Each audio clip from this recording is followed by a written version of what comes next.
Morning everyone, get my voice working here, hopefully you can hear me. First person I've talked to is you YouTubers, here in Sabang as usual, walking the trail to the zip line and the Mango Grove River tour, boat tours.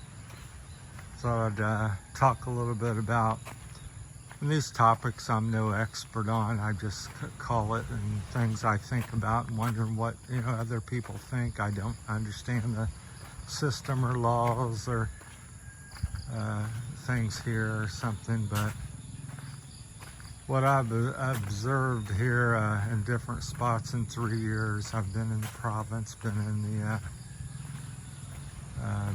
Iloilo, the big city. Now I'm in Sabang, tourist area. Well, I see in the Philippines is a lot of things depend on, tourist trade is really big here, and there's nothing wrong with that. But what I've discovered in Sabang is that it's only about two great months and about 4 months long. So for the other bit of the season, it's really difficult here because everybody builds resorts, plenty of resorts, there's plenty of food places, but after being here in Palawan for 7 months, kind of looking at the situation and seeing it as develops for me or whatever, unfolds, I see, different issues. And I think one of the main things in the Philippines, and probably anywhere in the world, is that you have to have the people have to have jobs, the people have to have good income.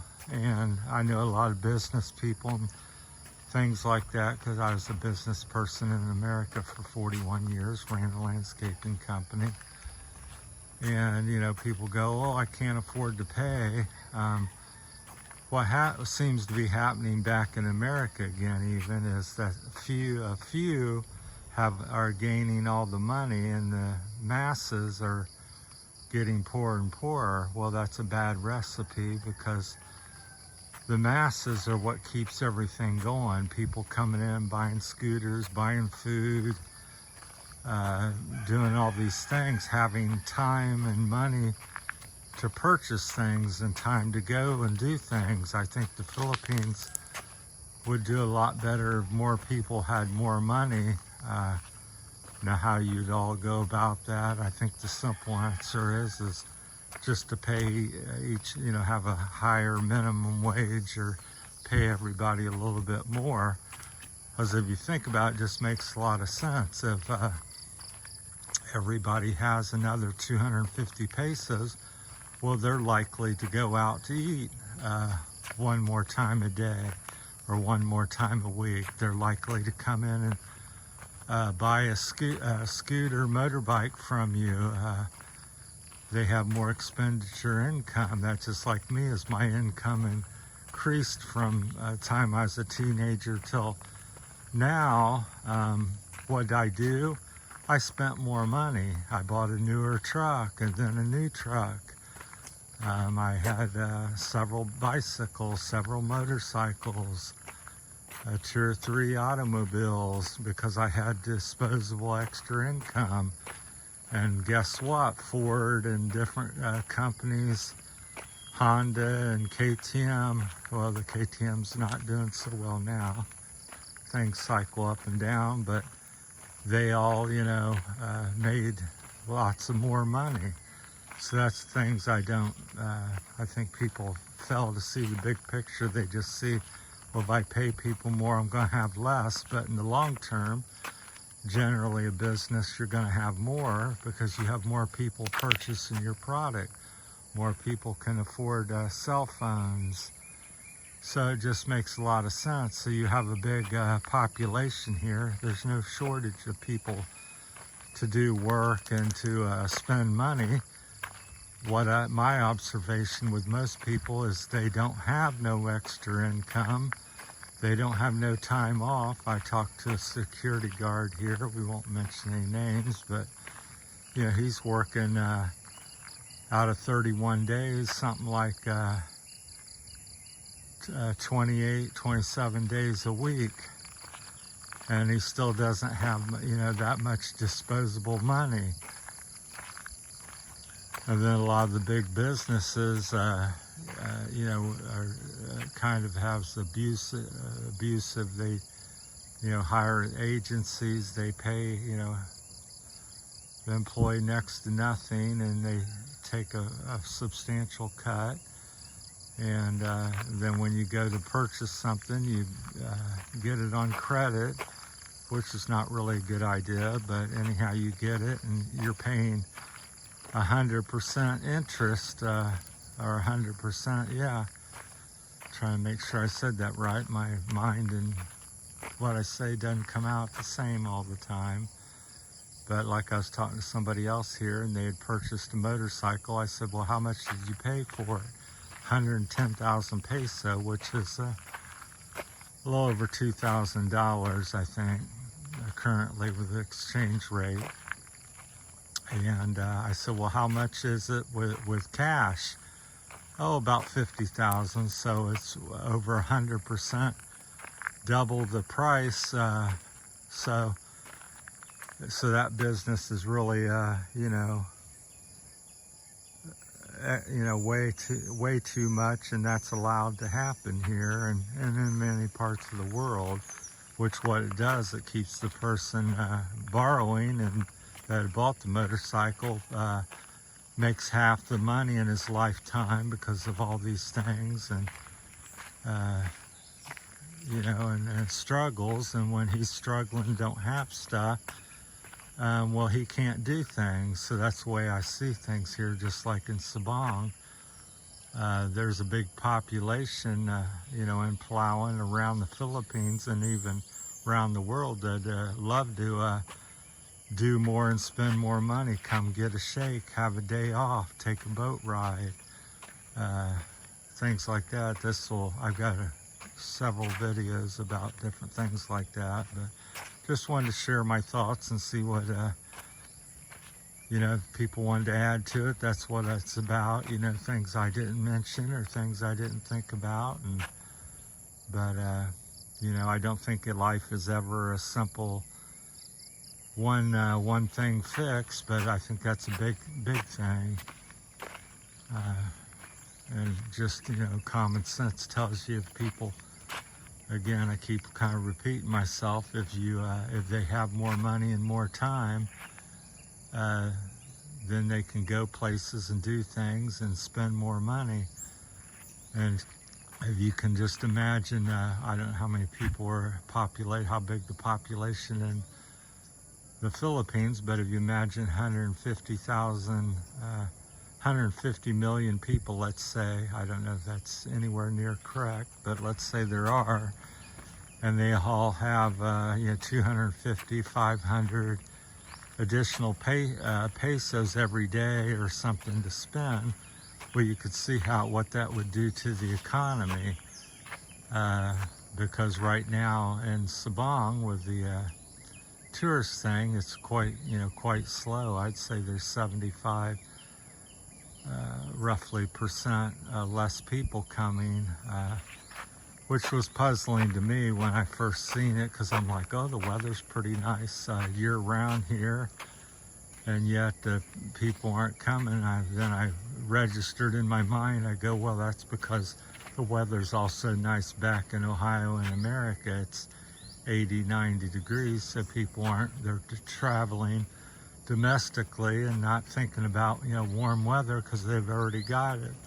We got a few nice beaches and places in America, and it's warm.